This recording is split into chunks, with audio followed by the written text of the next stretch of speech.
अरे ओ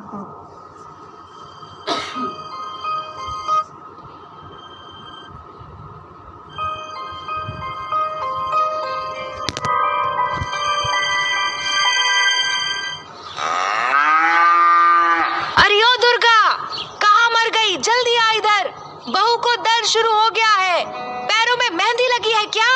कब से आवाज लगा रही हूँ, सुनाई नहीं देता क्या तुमको? आई ठकुराइन जी, भैंसिया को चारा डालने गई थी। आपने ही तो कहा था अभी कुछ देर पहले, दादी बनने की खुशी में भूल गए आप। हाँ हाँ, अब ज्यादा मत मटक, जल्दी आ और पानी गर्म करके ला। टाइम मत लगाइयो, पैर उठाओ तावली सी। आप चलिए बहुरानी के पास, मैं बस 2 मिनट में आई। ठकुराइन तेजी से अंदर रूम में घुसती है और दुर्गा बाहर कच्चे चूल्हे पर पतीला चढ़ा देती है। गोबर के उपले डालकर आग जलाती है और पानी गर्म करती है। दरअसल ये सीन इस वक्त कुंजपुर राजस्थान के सरपंच भवानी सिंह के घर का है, जहां एक बड़ी सी हवेली, जिसको देखकर ये अंदाजा लगाया जा सकता है कि भवानी सिंह या फिर उनके पिताजी ने तो इस हवेली को नहीं बनवाया है, शायद उनके दादाजी ने बनवाया होगा।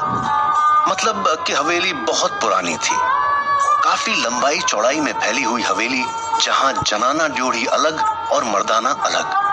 अतिथि भवन जरूर सजा हुआ था, शायद ठाकुर साहब ने सरपंच बनने के बाद रंगाई पुताई करवाई थी। इस वक्त जितनी भागदौड़ जनाना ड्योढ़ी में हो रही थी, उतना ही उतावलापन लिए हुए ठाकुर भवानी सिंह मूंछों पर ताव देते हुए अतिथि भवन के सामने खाट जमाकर हुक्के के कश लगा रहे थे। उनके इर्द गिर्द 8-10 और लोग भी बैठे थे।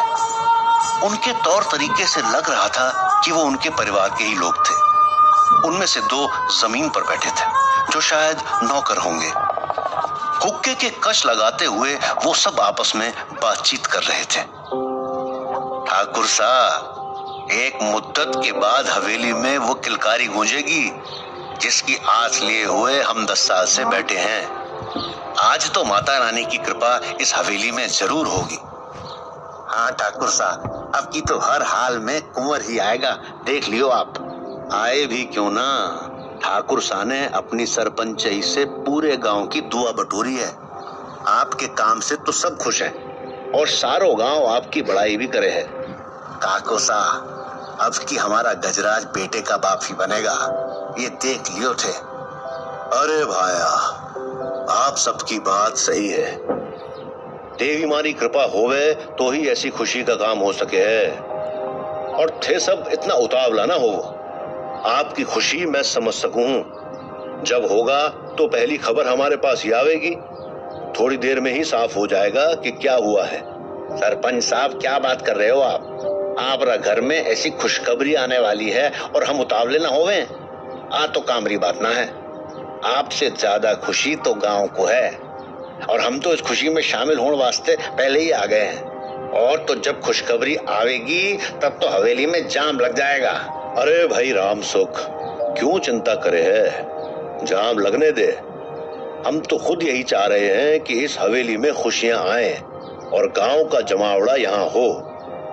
माँ जगदम्बा की कृपा होने की देर है बस। आज इच्छा पूरी होती दिख रही है। हाँ ठाकुर साहब, आप चिंता मती करो, देवी माँ सबरी इच्छा जरूर पूरी करेगी। ठाकुर भवानी सिंह इस वक्त गांव के सरपंच थे। पहले उनके बाप दादाओं का राज चलता था, तो गांव में वैसे ही उनके परिवार का बहुत मान था और वो लोग भी गांव की भलाई का सोचकर ही काम करते थे।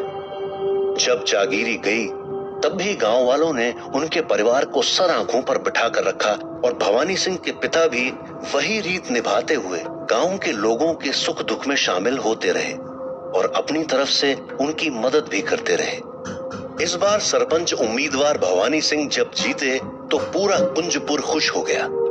सारे गांव में ठाकुर साहब की तरफ से दावत दी गई और गांव के हर इंसान के चेहरे पर भवानी सिंह की जीत की खुशी उस वक्त दिखाई दी। ठाकुर भवानी सिंह के एक पुत्र था, गजराज सिंह, जिसकी शादी 10 वर्ष पहले बीकानेर रियासत के एक गांव में हुई थी। गजराज सिंह की पत्नी लाड कंवर पढ़ी लिखी लड़की थी, लेकिन कुंजपुर आने के बाद वो भी रूढ़िवादी धारणा में ढल गई। शादी के 1.5 वर्ष बाद ही घर में खुशखबरी आनी थी। आज की तरह ही उस दिन भी जमावड़ा लगा। गांव के लोग इकट्ठे हुए, लेकिन जब पता चला कि बेटी ने जन्म लिया है तो उनकी सारी खुशियां मायूसी में बदल गईं। बदलती सोच के साथ वो लोग आगे नहीं बढ़ रहे थे और उसी ढर्रे पर चल रहे थे जिस पर चलते चलते लोगों के शमशान में चबूतरे बन गए। वही रूढ़िवादिता अब तक इस गांव में थी और ऐसे न जाने और कितने गांव होंगे जहां पर इसी तरह की विचारधारा आज भी कायम है। समय बीता और लाड कंवर ने जब दोबारा खुशखबरी दी तो परिवार में उम्मीद जगी कि इस बार जरूर बेटा होगा। लेकिन ये लाड कंवर की बदकिस्मती थी या फिर ठाकुर भवानी सिंह के चेहरे पर खुशी इतनी जल्दी आनी नहीं लिखी हुई थी। ये तो सब विधाता का खेल था। लाड कंवर को दूसरी भी पुत्री ही पैदा हुई। इस तरह से 1.5-2 साल के अंतराल में 4 बार लाड कंवर ने खुशखबरी दी और चारों बार ही वो खुशखबरी जन्म के बाद मायूसी में बदल जाती है, क्योंकि भवानी सिंह और उसका परिवार ही नहीं बल्कि पूरा गांव ये उम्मीद लगाए हुए बैठा था कि गजराज सिंह का पुत्र हो जो आगे चल करके गांव का प्रतिनिधि बने। लेकिन लाड कंवर हर बार पुत्री को जन्म देती। हालांकि इसमें उसका कोई दोष नहीं था, लेकिन पुरानी सोच और धारणा के चलते गांव की महिलाएं और बड़े बुजुर्ग अक्सर इस तरह की चर्चा में लगे रहते थे। जहां लाड कंवर भी उनकी उन्हीं बातों को महत्व देने लगी और पुत्री से नफरत करते हुए पुत्र का सपना देखने लगी। खैर, आज का समय शायद भवानी सिंह के लिए अच्छा था। करीब आधे घंटे बाद जब जनाना ड्योढ़ी पर थाली बजने की आवाज सुनाई दी तो उसी आवाज के साथ हुक्का फेंकते हुए भवानी सिंह उठे और मूंछों पर ताव देते हुए कमर पर हाथ रख के नाचने लगे। उनकी खुशी में शामिल होकर बाकी बैठे हुए लोग भी नाचने लगे। जमीन पर बैठे हुए वो दोनों आदमी दौड़कर अंदर गए और ढोल नगाड़े लेकर आ गए। ढोल नगाड़े बजने लगे और सब लोग उसकी थाप पर थिरकने लगे। आवाज गांव तक पहुंची और रात्रि होने तक पूरे गांव में पक्की खबर भी पहुंच गई कि ठाकुर साहब के घर पर पुत्र का जन्म हुआ है। अगले दिन ठाकुर साहब ने गांव भर के लिए शाही भोज का इंतजाम कर दिया और हवेली को दुल्हन की तरह सजा दिया गया। पूरे गांव में भी सजावट की गई। रंग बिरंगी खुशबूदार फूलों से सारे रास्ते गलियारे सजाए गए और हवेली तक आने वाले गांव के सभी रास्तों पे फूल बिछा दिए गए। अगले दिन सुबह से शुरू हुआ शाही भोज का कार्यक्रम शाम तक चला और नजदीकी पड़ोसी गांव के जो लोग ठाकुर साहब को जानते थे और ठाकुर साहब की पंचायत के दूसरे गांव के लोग भी उन्हें बधाई देने के लिए आए और बदले में खुशबूदार लजीज पकवानों से अपना पेट भरकर वापस जाने लगे।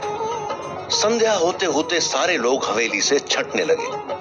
हवेली में मंगल गान सुनाई देने लगा। ठाकुर साहब का चेहरा इस वक्त 30 वर्ष के नौजवान की तरह चमकने लगा और ठकुराइन के पैरों में तो जैसे पंख लग गए हों, वो उड़ने लगी। उधर लाड कंवर भी 10 सालों का इंतजार पूरा करके पुत्र प्राप्ति पर अत्यधिक प्रसन्न थी। रात्रि के समय महिलाएं जनाना ड्योढ़ी में मंगल गान गा रही थी और बाहर अतिथि गृह के सामने ठाकुर साहब अपने कुछ नजदीकी रिश्तेदार और परिवार के लोगों के साथ बैठे बातचीत कर रहे थे। हंसी ठहाकों की गूंज दूर दूर तक सुनाई दे रही थी और ब्रांडेड विस्की की स्मेल भी आ रही थी।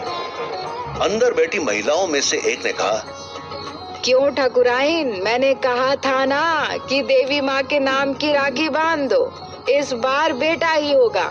हुआ कि नहीं? हाँ, हुआ ही। जतन तो पहले भी बहुत किए थे, लेकिन तब शायद हमने देवी माँ को मानने में कोई भूल की होगी, इसीलिए हमें यह खुशी देने में माता रानी ने इतना समय लगाया है। अंदर से दुर्गा दौड़कर आती है और हांफती हुई घुटनों तक ऊपर अपना घाघरा पकड़े हुए, आंखों में आंसू लिए हुए वो ठकुराइन से कहती है, ठाकुराइन, छोटे कुंवर सा कमरे से गायब हो गए हैं। हमने अंदर सब जगह देख लिया, कहीं नहीं मिल रहे हैं। क्या आप उनको यहाँ लाए हो? पागल हो क्या दुर्गा? मैं यहाँ क्यों लाती? और तुम यह क्या बोल रही हो? ऐसा भी हो सकता है क्या? सच ठाकुराइन, माता रानी की कसम, अंदर छोटे कुंवर नहीं है और बहू रानी का रो रो कर बुरा हाल हो रखा है। आप चलिए।